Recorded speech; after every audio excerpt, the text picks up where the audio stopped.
Hello, Mary. Thank you so much for joining me. Um, Hello. I want to ask you a few questions about the Inner Alchemy series that you did last year. The main thing I want to know is like, how did you feel before you decided to jump into this series, and what made you decide to jump into this series? Because I know. Yeah. So I was with you for an energy healing. I was drawn to come to you for an energy healing. And right at the end of that session, you suggested the Inner Alchemy program for me based on what you knew of me and what you sensed, your intuition about what I needed. And I had never heard of Inner Alchemy before. And I was initially like, I'm not sure. I'm not sure I'm ready for this. I'm not sure this is something I want to do.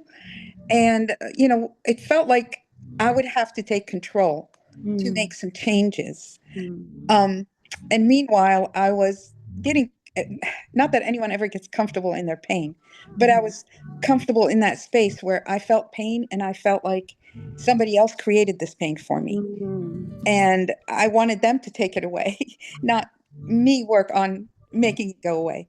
mhm. But then I thought to myself, well, I came here for a healing session, and this is one of the suggestions. Why wouldn't I try to take it? It's time to really learn about how I can take steps to make things better for myself. Yeah, Yeah. thank you for sharing that. So, what is that? Once you were in the program, what helped you the most? And is there anything that you're still using right now from the program? Yes. So what helped me the most is, first of all, I'm somebody who likes to learn about things first. So I did, and I learned that I can have tools that can help me release the pain Mhm. and help me expand my energy so I can receive healing love. So that sounded great, and it felt great too. Um, so that's something that I learned, and I do still practice it, not as often as I should, but I do practice it. Um, and I learned that you can not only release the pain, you can transform it into something more beautiful, like Yeah. wisdom, power, confidence, and that blew my mind. I really never thought of that before. Hmm. But that's when I understood what is meant by inner alchemy. And it also helped me to learn about wounds and why I was so triggered with my pain, maybe my wounds from childhood, upbringing, um, and how to recognize that. What does it look like? And what does it look like energetically? What does it look like emotionally? What does it look like mentally? That was extremely helpful. The next thing I reflect on is also how the ego can put Yeah. barriers in place. Yeah. So I had not considered that, even though I'm so familiar with, the ego, but I didn't see my ego. I'm thinking about other people's ego, but it just, helped me really recognize how it can put barriers in place and what I need to do to move them, become aware and to reform my ego. And then I also learned that I needed to move with intention and Mm. take action. So learned a lot of things. And also, as far as now your other question about what do I still practice besides reflection on what I learned is I like I said before, the energy, the energy healing release.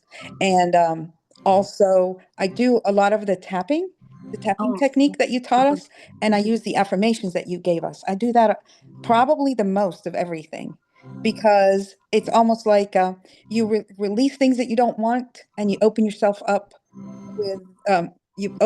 up to receive the Mhm. things that you put out the intention out for. Yeah, So that is the soul level freedom affirmations. And that's all of, right. all of those, they came guided to me. And every time I hear people say that about the soul level Hmm. freedom affirmations, I'm Hmm. really glad, because it's like I said, it was never thought, it's guided, I and see. I Yeah. write down, and it worked. I mean, it worked for me because I used them Hmm. first when I received them, and then Yeah. I share them with others, and it works for others as well. So I'm always blown away by how this is a powerful tool. Yeah. It is very powerful, and I find it to be the easiest of the tools. Oh, that's nice. That's good. Thanks for saying that. Yeah, because there's a specific thing you do that Hmm. you're doing it right, because it's not that difficult. It's like, there's not a wrong way to do it. I'm not sitting there hesitating and wondering, am I doing this right? Yeah. Because it's very straightforward. That's Yeah. And another. thing It takes about that it. anxiety away too. That's great. Yep, Yeah. yep, absolutely. So Yeah. one of my main intentions is like I mean I've been in pain. Nobody's perfect. Everybody has suffered. Everybody has something they need to overcome. Even now in all my years doing energy healing Mhm, and then developing my psychic developments, there's other areas in my life that are developing. So the fears are there too. Like I can see the fears and things holding me back mhm, from, there's a need to honor where you are, your story, and the person you used to be when all this happened to you. But there's also an acknowledgement that all that can change and be different, but you don't have to do it right away. There's, you can do it in a way that it honors your heart, your safety, your body and all that too. So would mhm. you say that this program honor where you are and where it can take you? Yes, exactly. And that it's a continual thing. Like you said, you're still learning. Chances are you and I are not on the same level. You're Mhm. still learning. That means that even if I, you know, integrate what's going on for me now and get past it enough, there'll be the next thing that Mhm. I will need to do as well. So Oh, yeah. well, thank you very much, Mary. Thank you. Like I'm really glad that it helped you, and Hmm. to know that my work is not done in vain. No, your work is great. So I really and we're appreciated it. and we're not playing around either. It's like we're doing Mm-mm. work. We're gonna heal That's right. something. That's right. Yes. Well, thank you so Okay. much, Mary. You're welcome.